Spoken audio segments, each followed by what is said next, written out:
My advice to people who are going through hard times, a lot of people know my story. I come from a very, very, very humble beginning. You have to be open with that. Like, for instance, social media. A lot of people are on social media, and what they do is they show you the best side of them.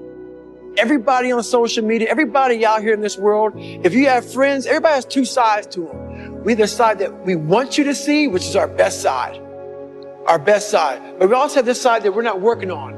The side we're not working on is that side that we want no one to see. Like on social media, everybody posts where they're going, I'm going here for vacation. This is me in the gym. This is me here. This is me here.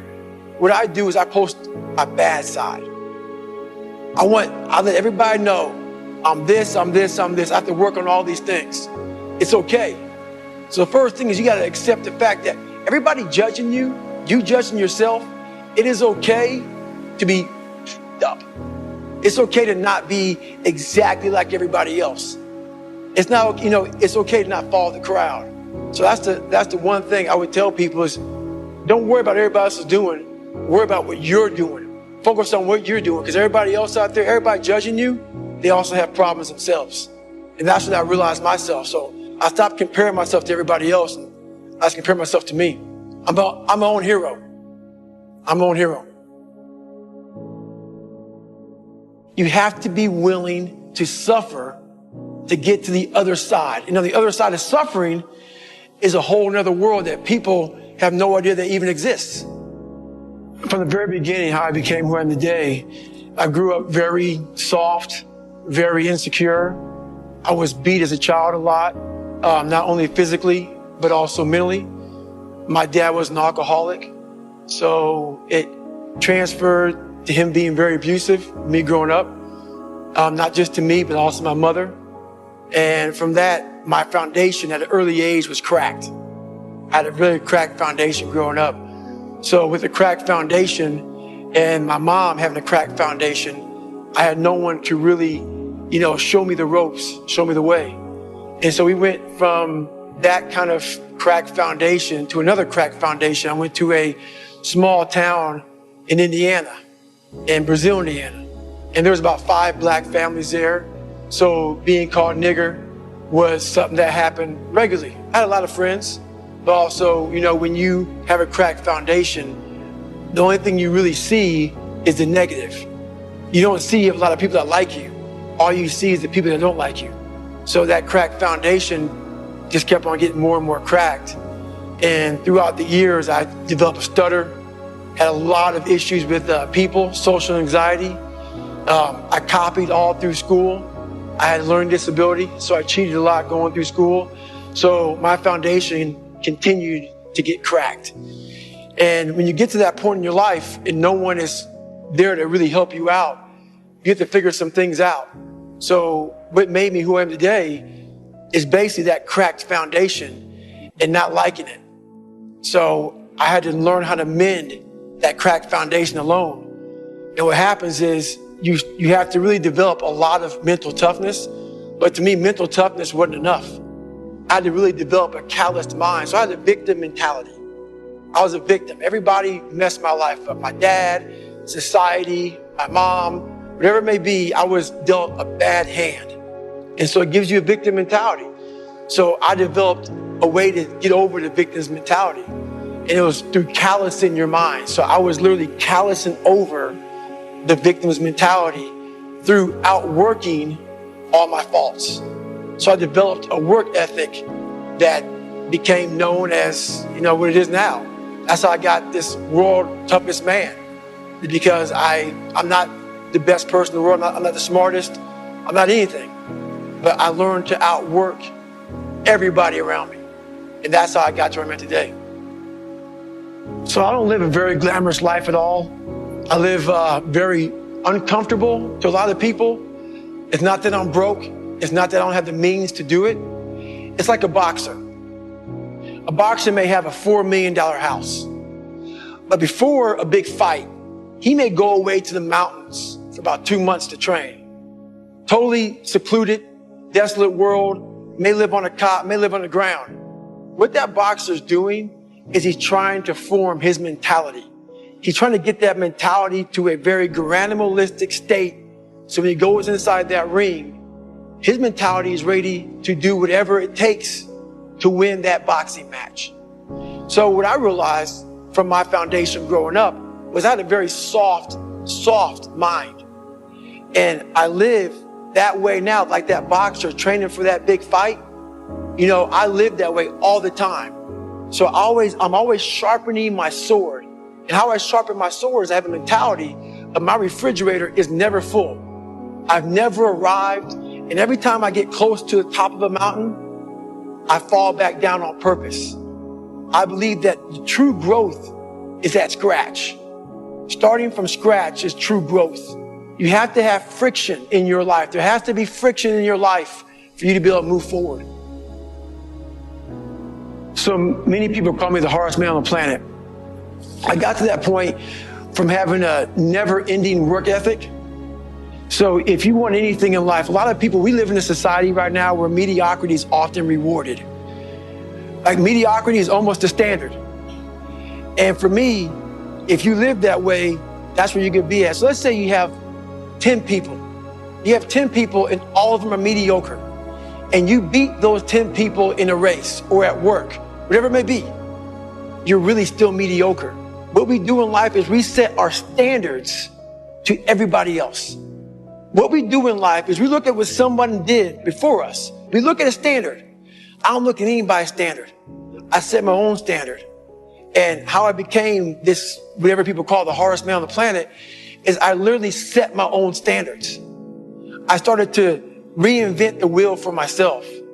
I didn't follow the crowd. Whatever the crowd was doing, I didn't follow them. I did what I had to do to get where I had to go. And in doing that, that's where true growth is finding yourself.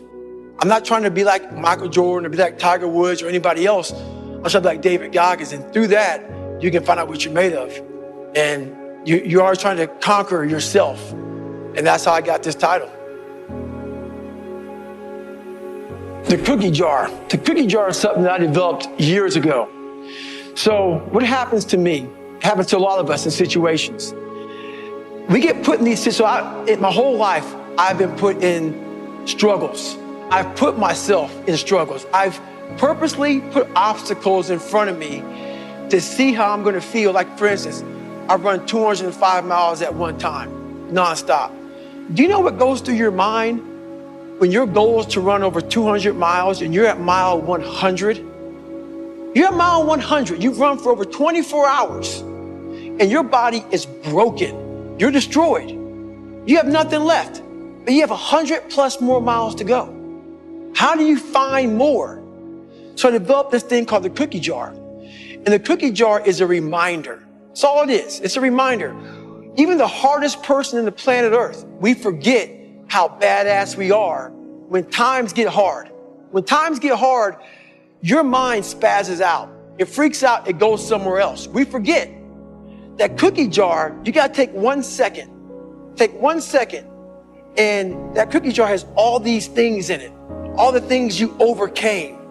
All the things that you suffered through. All the things that got in your way and you fought through. So you go in your mental cookie jar when you're going through bad times and you want to quit and you want to bail out. You think about it. Okay, David, what did you do? You went through 2 hell weeks. You went through Ranger School. You went through this. You went through that. It's a reminder. It's a reminder that you are that badass. And that's all it is. The cookie jar is you take 1 second when you're in an extreme environment and your mind and your body are saying, we're done. We need to quit. You got to remind yourself, hang on a second. I've overcome a hell of a lot more than this. And I have the strength to persevere, to move on, to not be mediocre, to not settle for what's in front of me, to overcome the odds. The what if mentality is a mentality of a lot of us in this world have people who say we cannot do something. You can't do it. You're too short. You look a certain way. You act a certain way. You're not smart enough. I hit that roadblock every time. I was 300 pounds. I'll never forget, I was 300 pounds. I went from 175 to 300 pounds, and my goal was to be a Navy SEAL. Impossible goal. And every Navy recruiter that saw me said that, besides one. Every recruiter said, There's no way, man. You're 297 pounds and you got to lose so much weight so fast. I talked to one recruiter, and I never getting back in my truck. And he said, you cannot do this. But I got in my truck and I said to myself, but what if I could? What if I could pull off this miracle? How will I feel at the very end if I can defy all the odds? The what if mentality is, this guy told me, I was a 36th African-American Navy SEAL in Navy SEAL history in over 70 years. This guy told me there's only 35 African-Americans to ever be a Navy SEAL. He was pretty much telling me, you ain't got what it takes. I took that and said, what if I can be the 36th? Versus taking what he said, all the negativity he's putting on me, because he can't imagine himself doing what I'm about to do. So most people who can't imagine it, they reflect. It's like a mirror. They put that right on you. If they can't see themselves doing it, I can't see you doing it. I take that mirror and I totally discard it. And I say, what if I can be the 36th person to ever do it? So I use all their negativity as positivity and fuel to get me to where I need to go. What drives me today is being my best. And being my best is a never-ending journey. A lot of people call me obsessed. That's fine. I probably am obsessed. When you finally realize, like for me, that humble beginning I had, when you realize that I could have literally given up, and right now at 43, I could still be a 300-pound man spraying for cockroaches. It's truly amazing that a lot of us walk this planet Earth being a fraction of what we're capable of being. I look back on when I was 24 years old, and that could have been my 100%. If I chose to take the path of least resistance, that could have been my 100%. Never knowing that in that 300-pound body, the kid who couldn't read, all this other stuff, 4th grade reading level, is now a person that's been through almost every special ops training in the world, has broke several records, and has continued to grow. Once you realize what's on the other side of that, that will keep you, I'm the most driven person in the world, because I realized that I was leaving so much on the table. I was leaving so much on the table, never knowing that inside that fat guy was this person here. And once you peel the crust, peel that crust away and see who you really are, you open your mind to a whole nother world. So I've opened my mind up to a whole nother world that most people can't even fathom because they haven't dug deep into their own personal problems. So people think I'm crazy because I found a whole nother way of living. I think they're crazy for never even trying to get to the other side of whatever's in front of them. So what drives me every day is finding more of myself. So how I suggest to someone of breaking the habit of constantly making excuses is do something every day that sucks. There's a saying out there. There's a saying that says, triple down on your strengths. Tripling down on your strengths does one thing to you. It makes you very comfortable. It makes you very strong at what you're good at. So why people have excuses is that's the world they live in. They live in a world where if they're good at running, all they do is run. If they're good at reading, all they do is read. So the excuse world comes up is because when the world, life, doesn't give a damn what you're good at. It's just going to put challenges in front of you. So when that challenge comes up that you're not great at, the first thing the whole triple down on your strengths mentality does is it forces you to say, I'm not good at it, so I'm not going to do it. Versus saying, I'm not good at it, I'm going to be great at it. I'm going to figure out. I'm going to put the work. That's how you start to callous your mind. The excuses that we're making are just because we're not good at it. So it makes us feel insecure. It makes us feel a certain way. That's why I tell everybody, you cannot fix anything in life until you fix yourself. A lot of people out here give great, how many people do you know in your life that give great advice?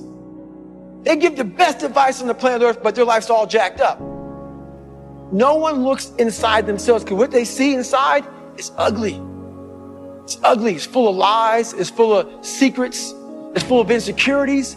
Once you dive into that, you have no more excuses because you'll start ripping away those layers of insecurities. You know, the other end of those layers is exactly who you truly are.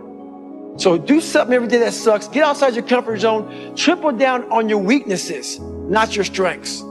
That's how you grow. That's how you stop making excuses. So my book's coming out December 4th. It's called Can't Hurt Me. Why I titled it Can't Hurt Me is this book is a self-help memoir.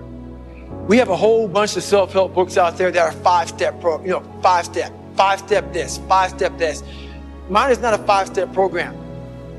Mine is about getting to the root of the problem.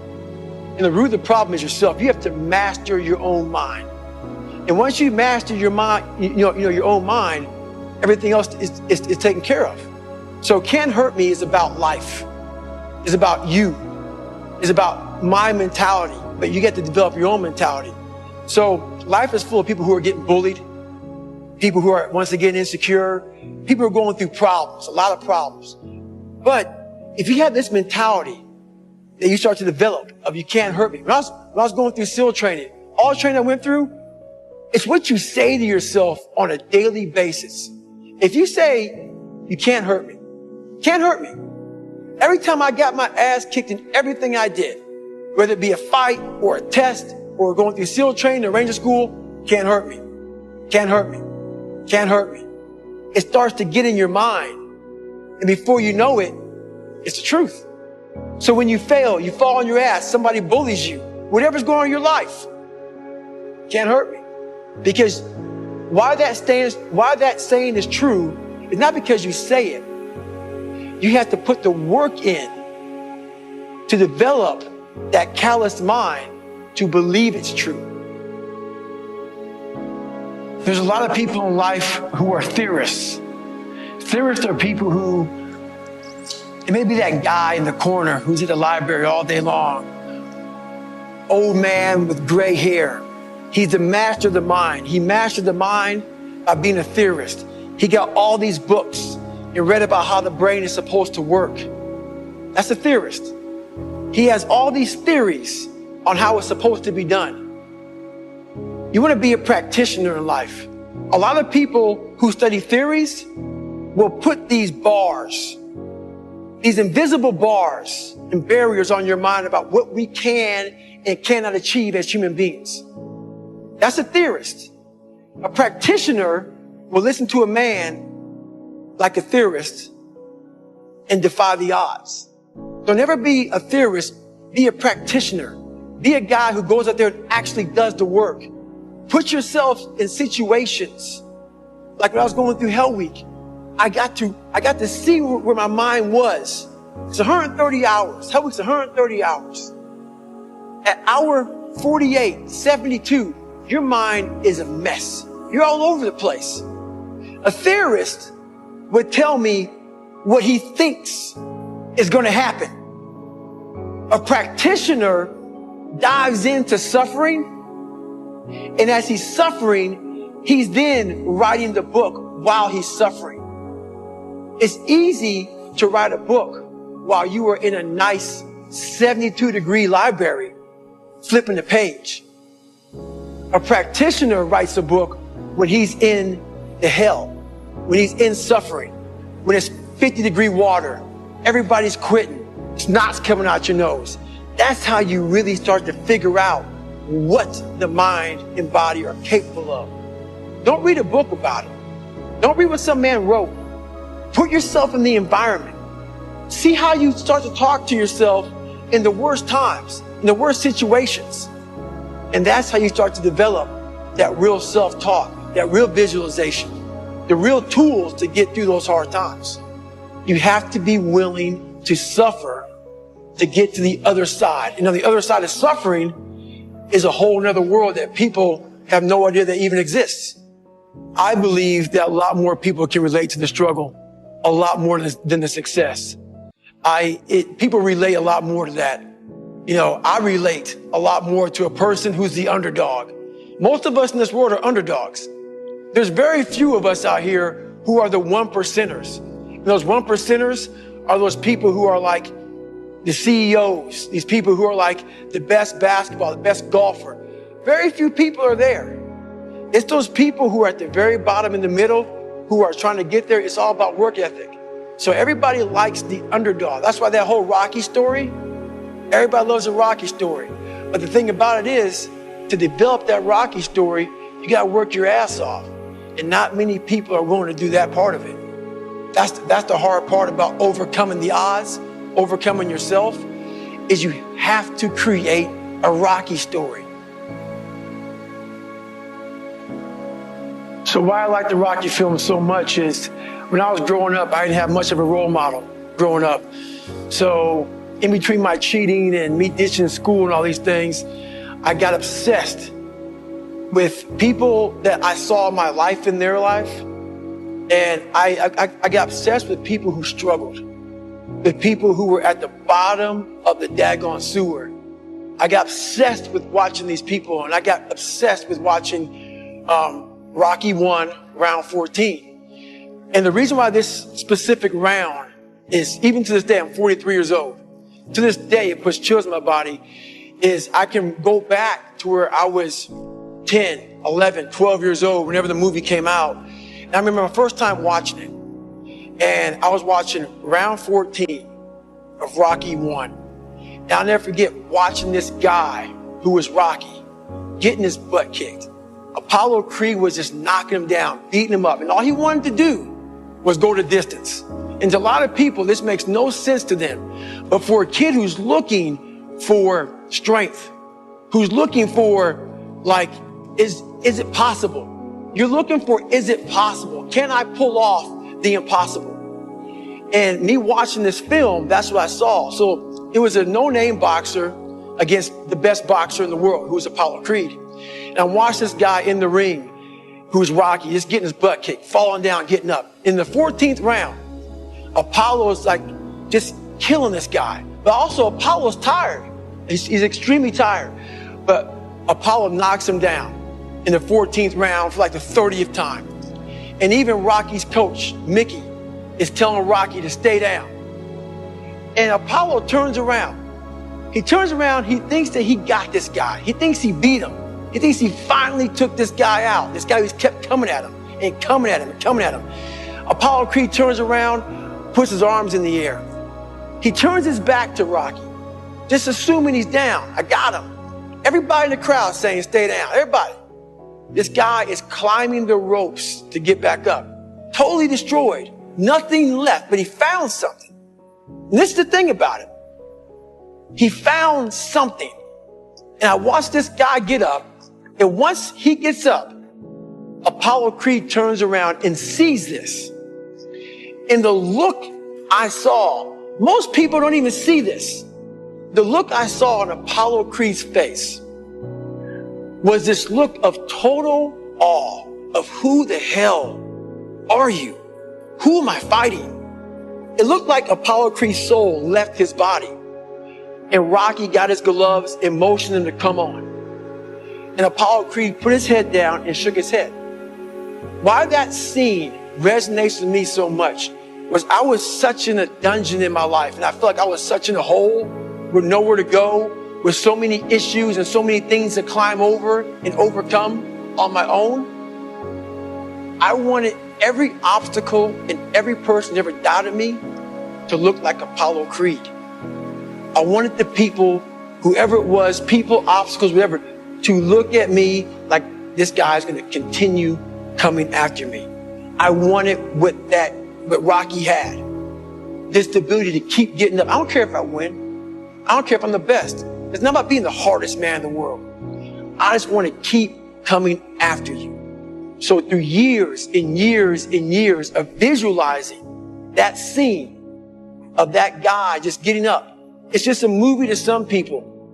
But to me, it became what my reality had to become. I had to become that guy who can run on broken legs going through Hell Week, who can endure the most pain, the most suffering. To get where I have to go, I'm going to have to be that guy.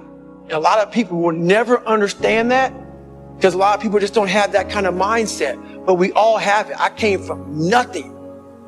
But the thing about it is, we all have the ability to come from nothing to something. But it takes that kind of spirit. It takes that kind of spirit. So a lot of people want to know what I say to myself when I'm out here doing these long events, my self-talk. So what are you saying to yourself, David, when you're out there and you're at mile 75 of a 135-mile run through Death Valley? Well, I tell myself, back in the day, I was the weakest person that God ever created. That's what I thought. I made this man to be the hardest man God ever created. That's what I tell myself. I tell myself I'm the hardest man that God ever created. Is it true? I don't care if it's true or not. I believe it.